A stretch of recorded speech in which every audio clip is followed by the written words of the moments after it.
I believe that we have made great change. I think in 5 years it's going to be the same. I think in 5 years, when we look back, even if it doesn't look that way as we build piece by piece, we will be a technically advanced, user-first global news organization that is sustained by a diversified revenue model.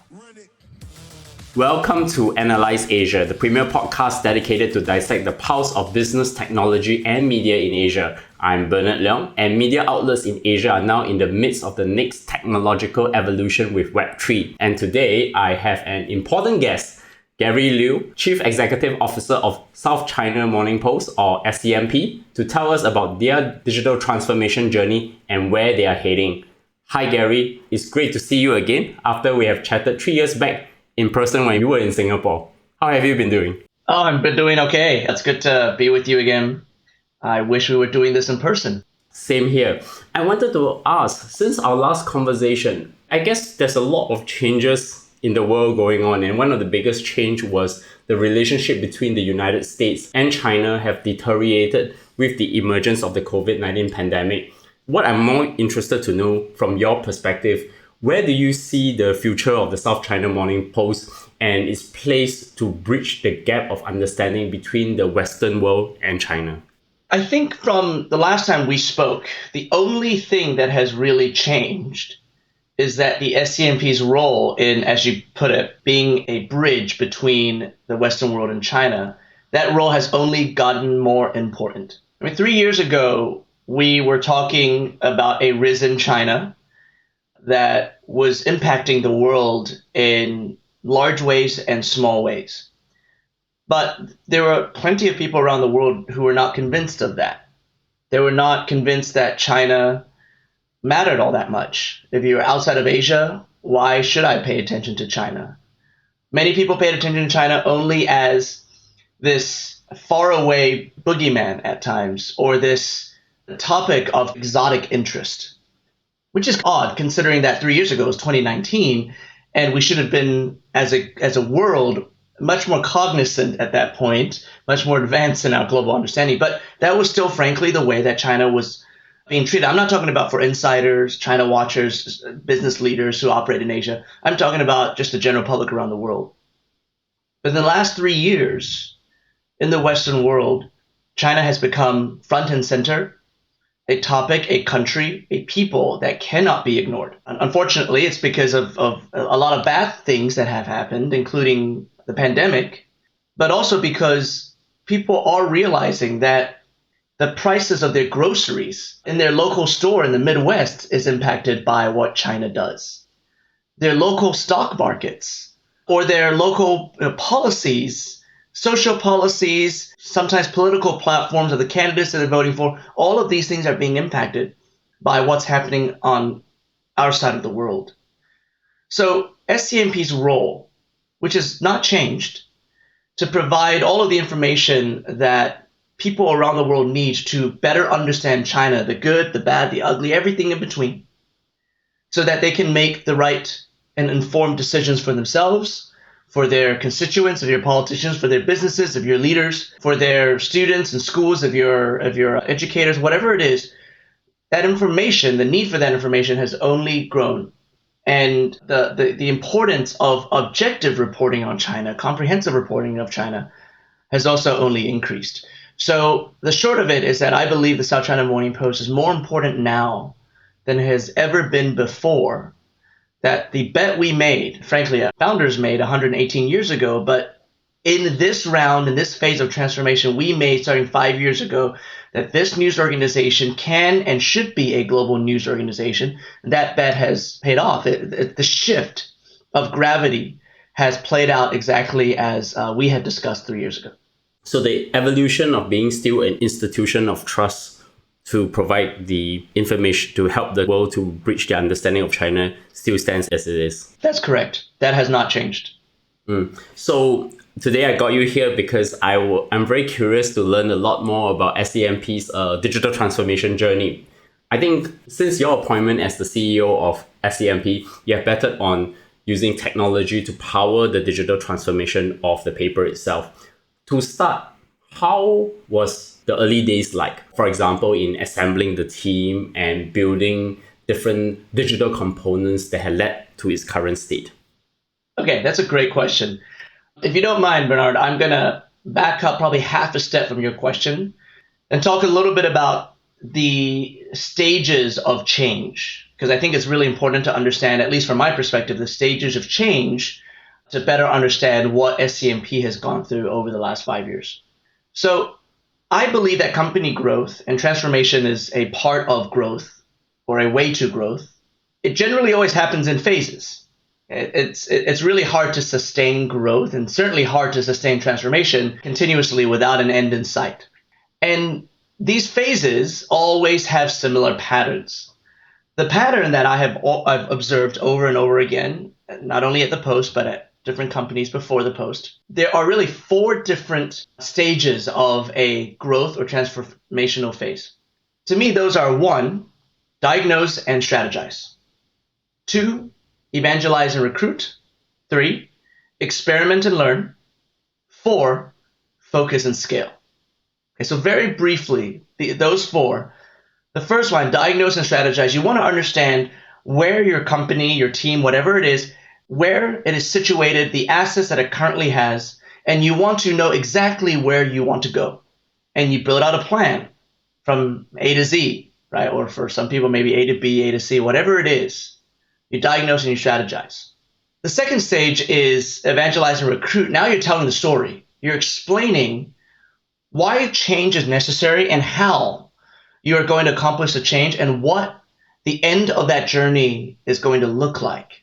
And as part of that storytelling, you are getting people, you're surrounding yourself with people, you're bringing people into the organization or up-leveling people from within the organization to really, really believe in that same process, that same change, and buy in. The third step, experiment and learn, is you start trying a bunch of things, because that plan I talked about when you were strategizing, that plan is never going to be followed to a T. It's near impossible to predict the future that clearly. And so what you're doing is that you're actually, you know where the end goal is. You're zigging and zagging until you get there. And so you're trying a bunch of things and you're learning along the way. There are going to be failures in this part of transformation and growth. And then finally, you focus and you scale. What that means is you take all the learnings that you've accumulated and you decide, and at that point you should know enough to realize, okay, here are the core areas that we must invest in, that we must be world beaters at, to become the company that we want to become and to actually grow, to scale this growth. Now, SCMP went through all of these phases in the last 5 years. And I believe that the hardest phase is actually the last one, focus and scale. A lot of people flip it around, I think, the wrong way. They think diagnosis and strategy, they think evangelism and recruitment, they even think experimentation is hard. And I'm not saying that any of those stages are easy, but I believe that by far the hardest is focusing and scaling, consolidating all of those learnings, knowing exactly where to deploy resources, and then being able to execute with both precision and speed to achieve that growth. That is the part, frankly, makes or breaks a transformational phase, a period of growth, and that's the hardest part to get right. Focus is difficult. Execution with precision and speed is difficult. On top of that, SCMP has had to execute on that last stage during a global pandemic. And that has made it, I think, exponentially more difficult. That said, I believe that SCMP is coming to the end of this growth phase, this transformational phase. And our company has become stronger, faster, far more impactful than even the last time you and I spoke 3 years ago than we were at the start of this. Now, I want to be clear. This does not mean the SCMP is done. Okay, with whatever you want to call it, with modernization, digitization, new monetization, we're not done. It's just that SCMP is completing a phase of transformation, and it's a very, very important one, and we have done very well, and it's time to embark on another phase soon. That was my stepping half a step back, so sorry that hopefully it was not too long-winded for you or your listeners. But back to your original question, which is, how were those early days assembling the team and building out the different digital components? That was a lot of fun because there was all of the opportunity in the world. It was before it felt like if the world started crumbling around us And the conditions of the marketplace started changing so dramatically, so unpredictably, I should say. And so the path ahead of us is very, very clear. And a lot of people bought in to the vision that we had because the opportunity was so big. And we were able to bring on incredible talent for this phase of transformation. So that was a lot of fun. Then it got to brass tacks, hard execution, and it's been a challenge, but I'm very, very proud of how the Post has weathered the last few years. I like to ask this: what worked and what did not work during this first phase of the digital transformation journey up to maybe last year? There's a lot to go through. How about this? Let me very, very briefly tell you what worked and what didn't work, and then you can decide where you want to dig in. A couple of things that really worked for us that were from the very first original plan. First, it was betting on the global nature of the China story. Okay, as we spoke about it in the intro. We bet that China is going to matter to everyone, and that is no exaggeration, literally everyone around the world, that it wasn't just an insider topic. Okay, for policy, diplomacy wonks, for curious business leaders, for academics, it wasn't just for those folks. It was for everyone. And that turned out to be correct. The second thing that worked was that we early on determined that for the South China Morning Post to become a global news organization in quote unquote the modern digital age, we needed to be user first and we needed to focus on product and data. And that focus on users, understanding them, and therefore the need to build up an extremely advanced data stack has really worked out for us because it has given us the competitive edge that has allowed us to grow around the world so quickly over the last several years. The third thing that has really worked is our commitment to modernizing the workforce. Now, modernizing the workforce is not about turning over a bunch of folks that have been at the Post for many, many, many years and hiring in a bunch of new talent who are quote unquote digitally savvy or digitally native. That's not what actually the majority of our modernization looked like. The majority of our modernization was upskilling people that were already in the organization, who have the institutional knowledge, the pattern recognition that is necessary in a news company. And it's about creating an environment and processes and tools that allows for fast iteration, for people to work faster than they've ever worked before, more precisely than they've ever worked before, and more productively than they have ever worked before. That's what modernization of the workforce looks like. And we bet on that. We put a lot of our resources into that. And then the fourth thing that really worked was investment in company brand and culture. True investment, not just words, but lots and lots of executive time placed into building up both an internal and external identity that aligned perfectly with our mission, and then trying, although sometimes we have failed, and especially in crisis is not easy, to build a culture internally that is driven by values. It doesn't mean that we don't have hard times. We are not like I don't think most companies that want to pretend they're happy-go-lucky, everyone's always smiling when they walk into the office, and everyone's always looking forward to happy hour at the end of the week, and the water cooler conversations are always lots of laughs. Even companies who pretend like that is the case, I think it's rarely ever truly the case, but trying to aspire to a culture of transparency where people do believe that my success is not dependent only on what I do and what I control, but on the success of all the people around us. That is something we've aspired to, and we have made progress towards that. So those four things have really worked. The things that have not worked, and I think I'm just going to bring up one key thing that has not worked, and we thankfully figured it out just a couple of years into the process and have corrected it over the last few, is we tried to create new audiences.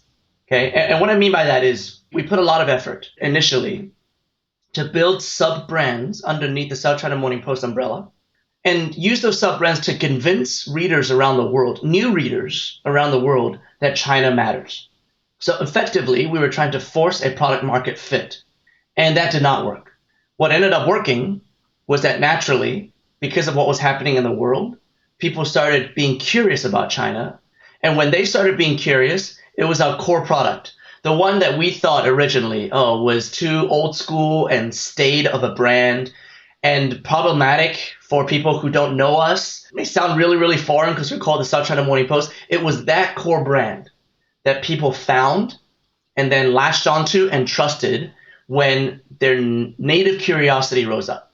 So we are now doubling down. We started to double down on the core expertise and the core experience and trusting that new audiences will show up as opposed to try and create new audiences. I think that's what we got wrong early on.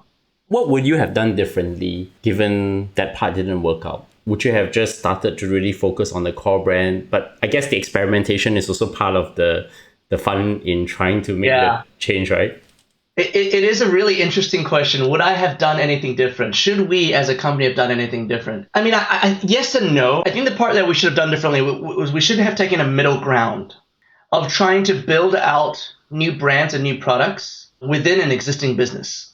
Because what ended up happening was that limited the resources that we were willing to allocate to those things, that new experimentation. And we didn't fully commit. And at the same time, what that meant was that we were extracting resources away from the core business, which we, in retrospect, shouldn't have done, because we should have been investing even more in the core business and core expertise from day one. So I think having that level of experimentation, that type of experimentation, not all experimentation, but that specific type of experimentation as part of core meant that we were halfway with it. What I would not have changed is just general experimentation, because at the end of the day, we learned so much about how to track and understand new audiences, about new user experiences that are now actually part of our core. A lot of things that we tried out with those sub-brands that I mentioned, Abacus and Inkstone, have now been built into SCMP.com and are key features in SCMP.com's content discovery, distribution mechanics, user experience, community experience, all of those other pieces. A lot of the processes that we created to move faster and the technologies that we built in-house to move faster for a web-only distribution, those now are core to our day-to-day operation. So that experimentation, I would not have given up. So yes and no, there's certain things I would have done differently, certain things I would have kept.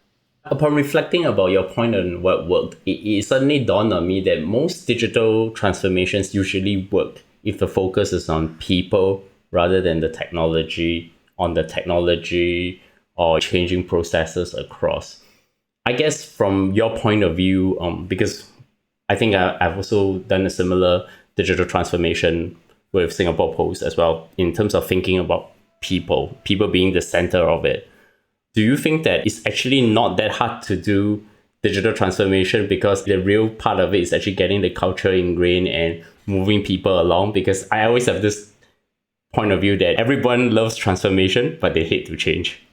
That's a great line. It is absolutely true. I think you are right. The key thing you have to get right in digitization is that your organization internally has to modernize. And if internally it doesn't modernize, then externally the product would never really be there. I would take it a step further to say that to incentivize a workforce to change, because as you put it, everyone wants to transform, no one really wants to change. To get them to change, the thing that they really have to understand is the user. No one wants to go to work every single day and not have an impact. And if change is necessary to have impact, your employees want to know what that impact is and what they're changing for. At the end of the day, it's impact with our readers, with your users. So if you're able to understand users and explain what user expectations are today versus what they used to be, and show the gap between what you are producing as a company today versus what it needs to be impactful to users, that's when employees start to change. Start to raise their hand and say, hey, we need to change, and I'm willing to do X, Y, and Z. I don't want to pretend that we have done that perfectly well at the Post. There have been, I think, moments and periods where we have over-indexed on understanding our users and then teaching our employees in our company about those users, but it has not been consistent enough, even for us. Just those pockets have significantly advanced the South China Morning Post, and I'm glad for them. But I think we need to be even more consistent about it going into the future. I've been tracking what is going on for the South China Morning Post, and I think one interesting milestone that I actually observed is that you all have just reached 1 billion YouTube views within 3 years, and actually grew your subscribers from something like a very small, like 27K to 1.5 million. I think the heart of it is the video strategy. So how is the video strategy developed within the post, and what are the key decisions that the team has gotten right in building towards that success in such a short time? Thanks for bringing that up, by the way. We're very proud of what we've done. The numbers are far larger than that at this point. Our core YouTube channel, not to mention all of the other YouTube channels that we have, our core YouTube channel already has 2.7 million subscribers. And we now have about 2.7 billion views. And we're generating well over 1 billion views a year now.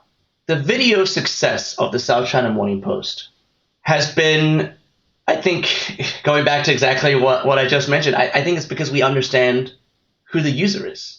Right? Video is an extremely flexible storytelling medium. We knew that up front. 4 years ago, actually a little over that, I think it's about 5 years ago now, when we decided to invest in video, even though we really did not understand video at that time. We decided to invest in video because we realized what the canvas that it actually is for new storytelling. But we also committed to understanding the user before we doubled down on video as a channel, because at that point, remember in 2017, we were already seeing fissures in the pivot to video strategy that a lot of media organizations had started in like 2014, 2015. And organizations that were very, very, very video heavy were realizing they were not monetizing because they put all of their resources in the video and they were getting these huge view counts, but they were not monetizing properly. They were doing one specific type of video, which was generating a lot of views, but it was not actually having real impact. And it was not a good business model.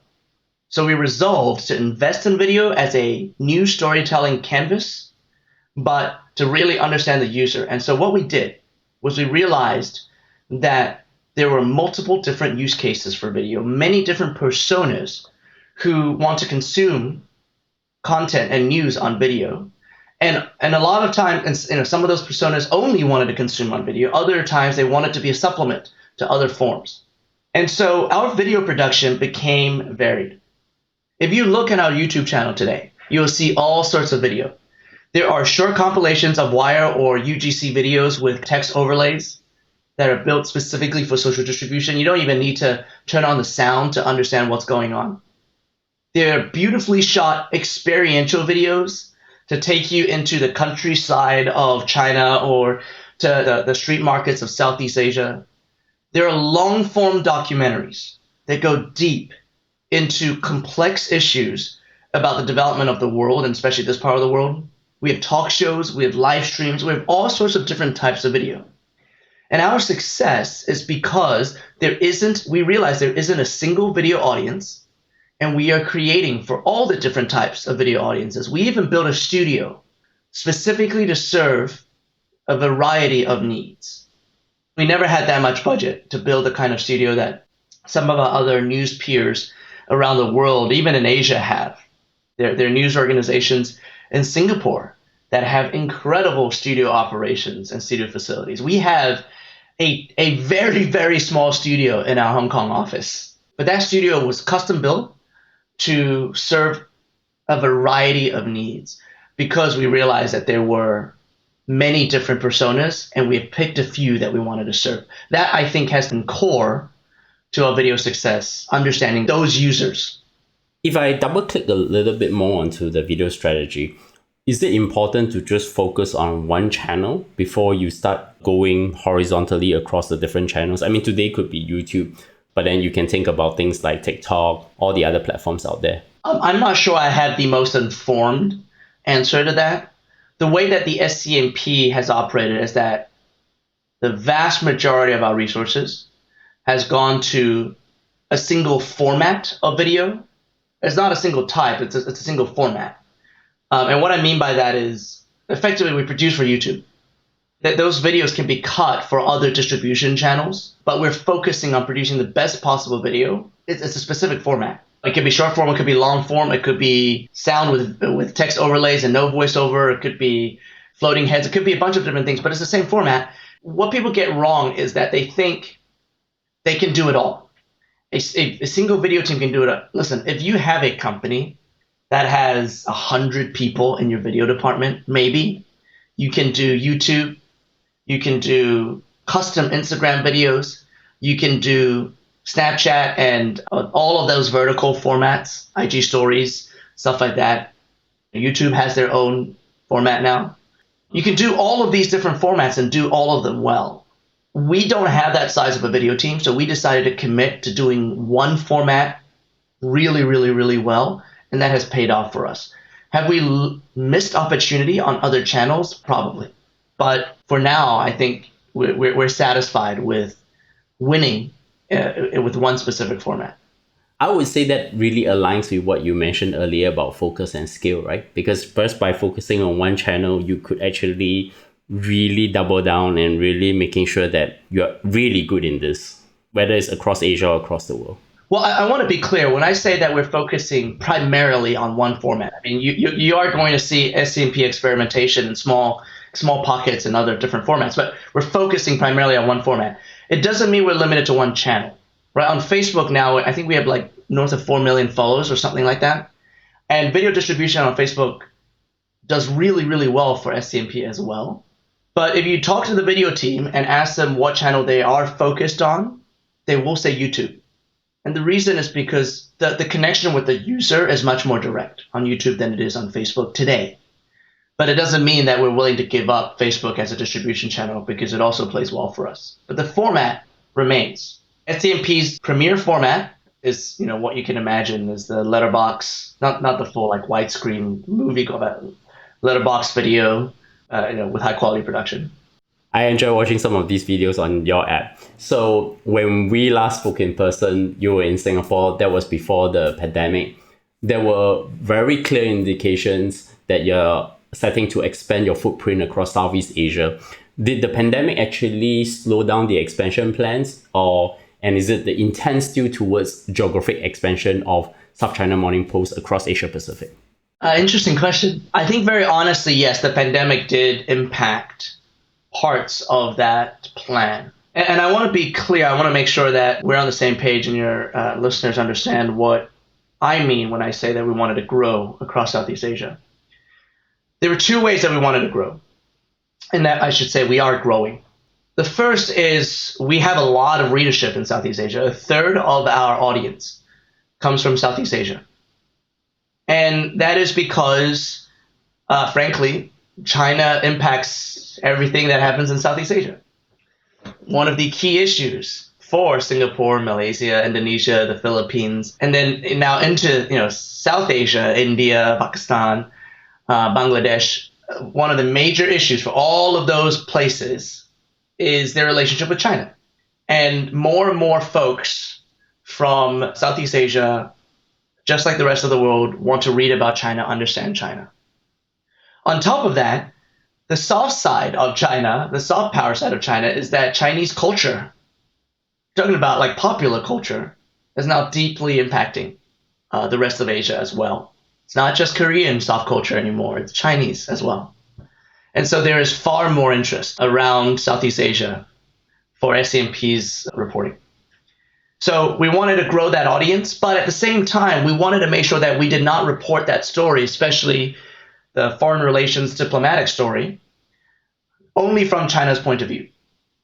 So our goal was to grow our correspondence corps around Southeast Asia to report from multiple capitals about the impact of China's rise and the overall rise of Asia to the rest of the world. That has become more complex because of COVID. We have actually grown our footprint in reporting across Southeast Asia, and we've grown our engaged audience across Southeast Asia as well. So that has been a positive. But we would have liked to move faster. It was just really difficult working in distributed newsrooms without really understanding the newsroom culture, without being able to visit headquarters and stuff like that is not easy, right? I mean, it's just harder. And so we do hope that travel channels will open up again and then we'll have these exchanges and be able to start building up our core faster. The second way that we wanted to grow in Southeast Asia was the business side. We have, like I said, a third of our audience in Southeast Asia. So there's a lot of opportunity for brands to engage with a very well-educated, very influential audience in multiple different countries. Our sales operation in Southeast Asia is based out of Singapore. And again, we have made advances in sales and in partnerships, corporate partnerships around Southeast Asia. We do hope that that will accelerate once executives can travel cross-border. We can actually go meet clients face to face. So I look forward to hopefully middle or end of this year when it won't return back to normal, but there will be some normalcy again. So I'll look forward to catching you when you're next in Singapore. So since I have you here, I thought I want to segue this conversation. Actually, it's still the next phase of your digital transformation journey. So what I want to talk about is moving SCMP to a Web3 world. I think to start off, maybe let's baseline our conversation because I've seen a lot of press releases and also some of the intent from SCMP towards the Web3 world, or what we now call the metaverse. Can you define what do you mean by Web3 and the metaverse from your point of view? Okay, I'm glad that we're baselining. So let's ignore marketing and PR language. Let's talk specifically about these three words. Blockchain is the technology. Web3 is the idea that the internet is becoming decentralized, not going back to the decentralization where it started, but becoming decentralized in a very, very new and unique way. Okay, so Web3 is kind of all the applications of blockchain technology that allow for the decentralization of the internet.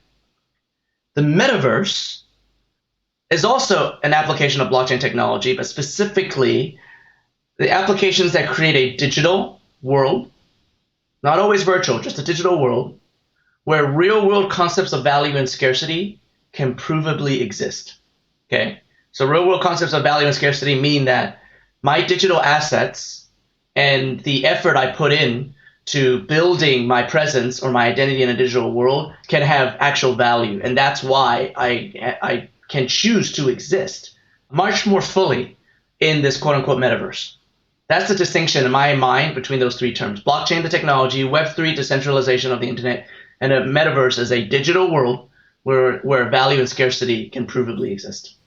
So I guess which are the elements of Web3 that you find most interesting and compelling to the media space itself? I mean, for example, non-fungible tokens is probably one of that, NFTs, because we've seen almost media outlets across the world are beginning to embrace that. There are several for media, and they're all concepts as opposed to specific applications of the technology. You can connect the concept to a specific application of the technology today, but again, I want to talk in concepts. The first concept I think that is really important to media is the immutable recording of information on the blockchain. So the idea that information that is now digital, you can be pretty sure that it can exist forever, right? And that has never really been true, because you put something on any server, that server goes down, it's gone. Previous to that, you put things on hard drives, and the hard drive eventually is going to fail, and then it'll be gone. And the cost of actually archiving and retaining digital information is actually really, really expensive. People think that maintaining physical archives are far more expensive than digital. I think they fail to understand how difficult it really is to long-term sustain digital history. The second concept is the decentralized ownership and access to information. That's really interesting to me for media. It means that you can monetize media in a very, very different way. And democratize is a very loaded term, but hopefully you guys understand the general concept of it. You can democratize access to information in a way that we've always talked about when it comes to the internet, but has never really been true. And I do think that blockchain offers that opportunity. And the third thing that is really interesting to me is this provable scarcity of media assets, which opens up completely new business models.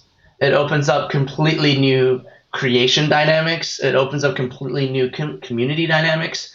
Those three things, those three concepts for a blockchain-driven internet or Web3, I think are going to turn the media world upside down.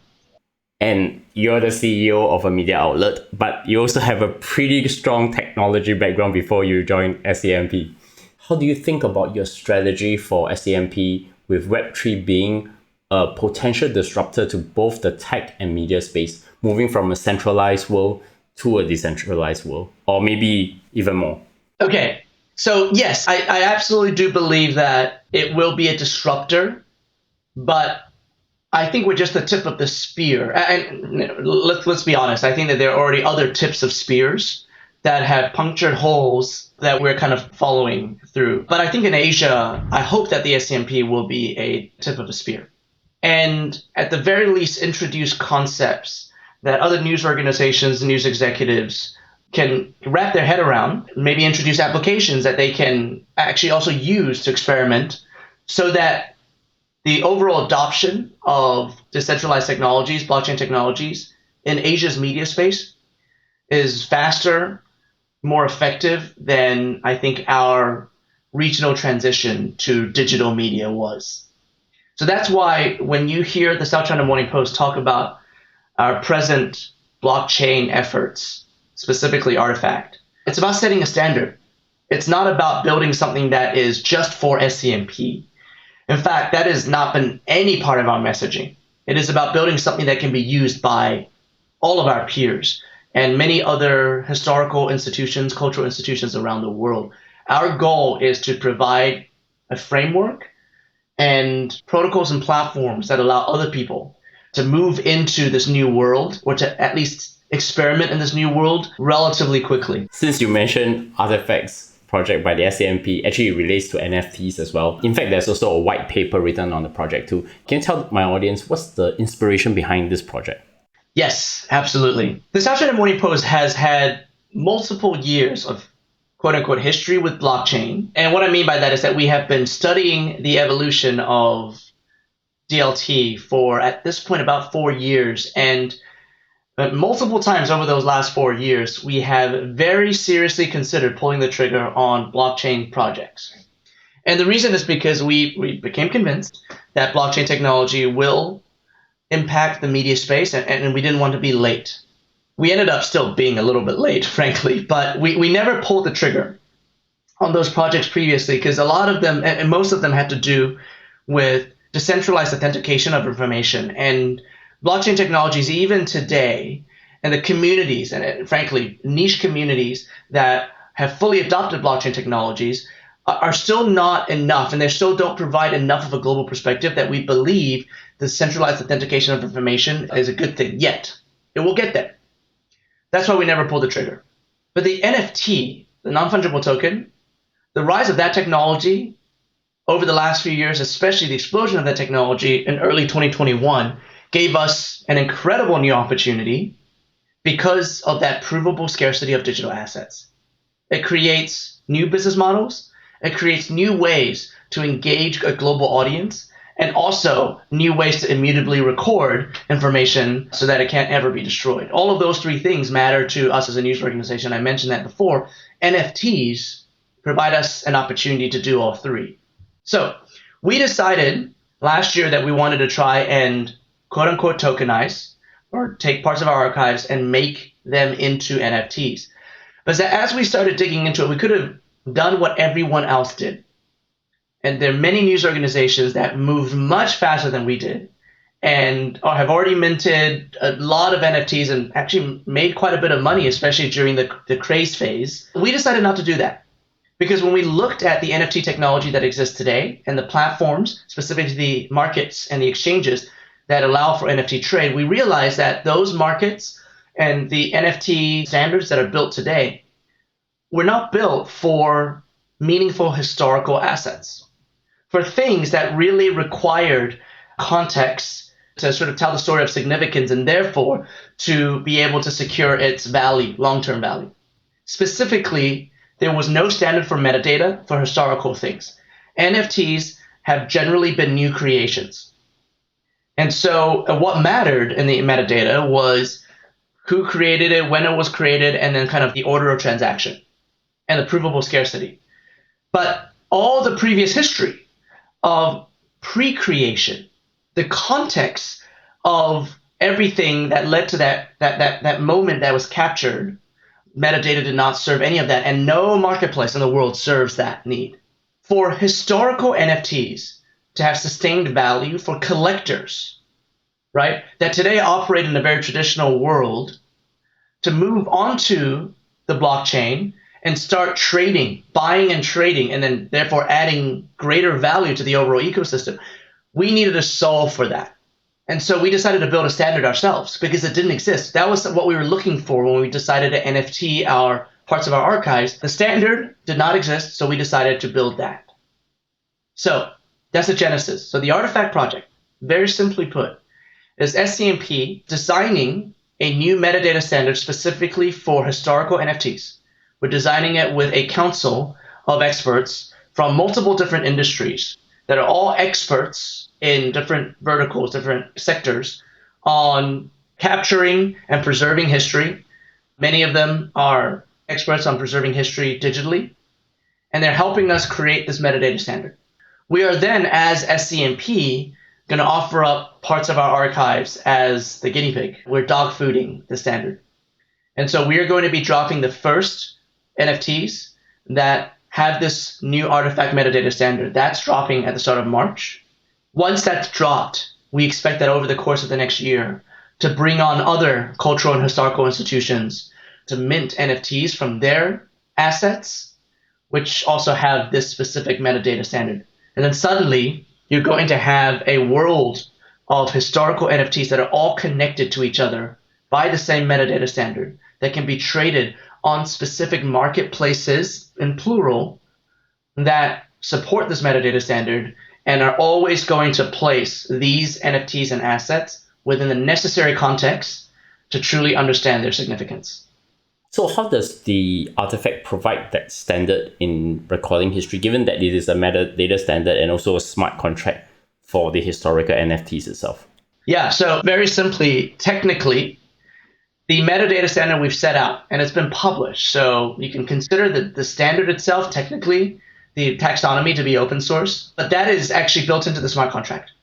So the specific Artifact smart contract that will be used to mint these NFTs, the metadata standard will be actually part of the actual NFT. So it's not stored somewhere else, pointed to it, and have the NFT point to that metadata. The metadata will be on chain.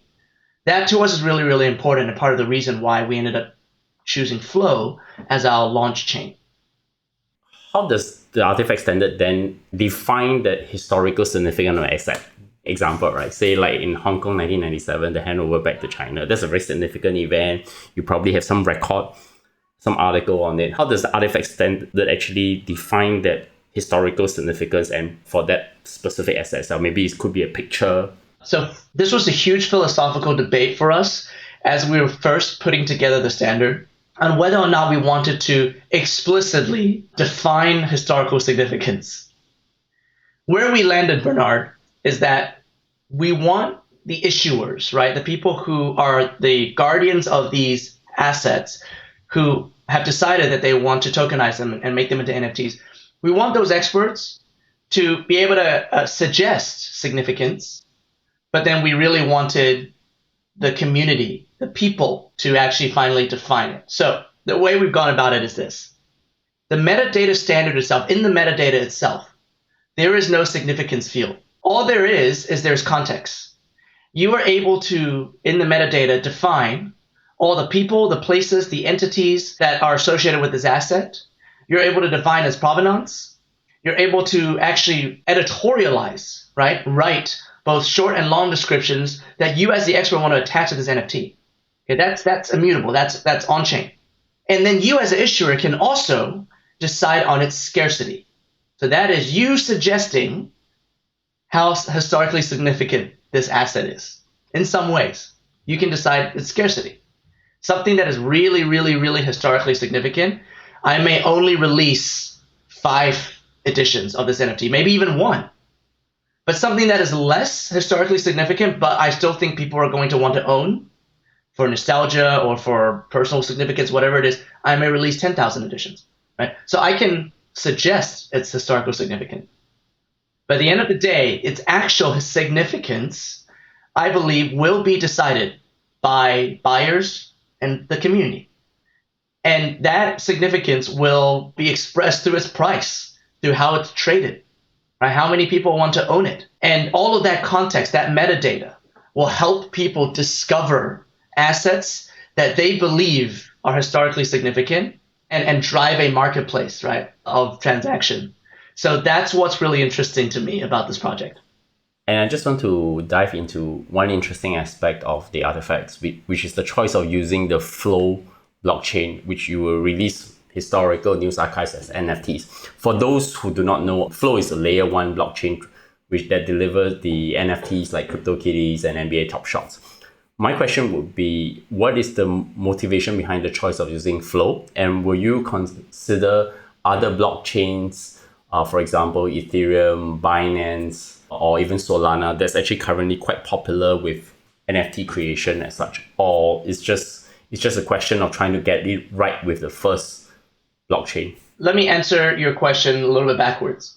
The artifact standard is meant to be cross-chain, chain agnostic. So eventually the artifact standard, we hope and we expect, will exist on multiple different chains. Frankly speaking, it's going to anyway because so many bridges are being built between major layer ones. But we decided to start with Flow for several reasons. Number one, the Flow blockchain is built for scale transaction, and the security protocol is very, very airtight. And that matters to things that really have significance, right? And especially the institutions that we're working with and SCMP as well. We don't want to be on a blockchain that has security flaws and issues. And we don't want one that doesn't scale for transaction. The second reason is because Dapper Labs understands IP. And Flow specifically as a blockchain is built to serve IP owners. And that matters to us. It goes hand in hand with why security matters so much to Flow. But that's why. Those are two reasons. The third one is that there's already existing community of buyers on Flow that also understand IP, okay, which is really important. And then the fourth reason is that because it doesn't have the gas fee issue of Ethereum, even though there's so much more liquidity on Ethereum, for our project right now, because we want that metadata standard, that metadata to be on-chain, Ethereum would have been really cumbersome. And the gas fees would have been really high, and it would have been hard to bring new buyers onto this project because just the transaction fees are so high. So for those reasons, we have chosen Flow. Dapper Labs has been a great partner, and we definitely look forward to investing in Flow first, getting the metadata standard, the issuers, the ecosystem, and the community built and scaled on this one layer one, and then eventually earning the right to become chain agnostic. So recently I have Yatsil, co-founder and chairman of Animoca Brands, on the show talking about his perspectives on digital ownership and NFTs. Can you share more about the partnership that you are now doing with the Sandbox and also creating cultural experience for the metaverse in SCMP? Sure. The short version of this, that the Sandbox, which is it's a metaverse platform, is again for us a different type of canvas. And because it's voxel based, it means that we can build 3D metaverse experiences relatively easily. We're still not very good at it, I want to be clear. This is very, very new ground for us. And there's so many awesome creators within the Sandbox community that do incredible things. And we marvel at it when we're in their alpha experiences, and the SCMP aspires to become as good as them in the future. But the Sandbox allows us to actually create experiences that traverse space and time, literally. And our goal is to build environments where people can learn about Hong Kong, China at different points in history in a very interactive way, and use our historical archives to inform that experience and actually to be part of that experience. So the first thing that we are launching as part of Sandbox Alpha 2, which will come out, I think, in the next month or so, is a recreation of Hong Kong's very famous Central Pier. But this recreation has been done in two ways. When you first start the experience, you'll find yourself in the Central Pier as it looks today in 2022. And then as you go through a discovery process and learn about the history of the Central Pier, you will get transported back in time. And then you get to see the Central Pier as it was. It's a beta experience. Actually, it's an alpha experience, technically. It's a proof of concept for us. And I think that if it goes well, this platform gives us incredible opportunity to tell historical stories and to teach the world about Hong Kong and China in just the most compelling new way. So I'm very excited about this experiment. I'm also very excited because I am now seeing the second phase of your digital transformation journey into Web3. I have one last question before the closing. What does great look like for the South China Morning Post in the next 3 to 5 years? Oh, that's a big question. What does great look like? I think actually it's going to be hard to, well, I'll put it this way. Great will be built piece by piece. And it may not be evident during the process, but the culmination of all of that work, a few years later, 5 years later, when we look back, we will be able to say, wow, that was great. It's the same as today. Throughout the process of the last 5 years, I think if you talk to our executives, our teams internally, hopefully, would have been able to tell you what the goal is in this phase of transformation. But in those moments, we really focused on the day-to-day, the execution. We don't have the time to step back and just acknowledge what has been built. And a lot of times people might say to you, well, I'm not sure that we're great yet. But now that we're coming to the end of that first phase of transformation, we look back and realize what we looked like 5 years ago, who we were, what we were able to do 5 years ago, and compare that to who we are today and the impact we have on the world today. I believe that we have made great change.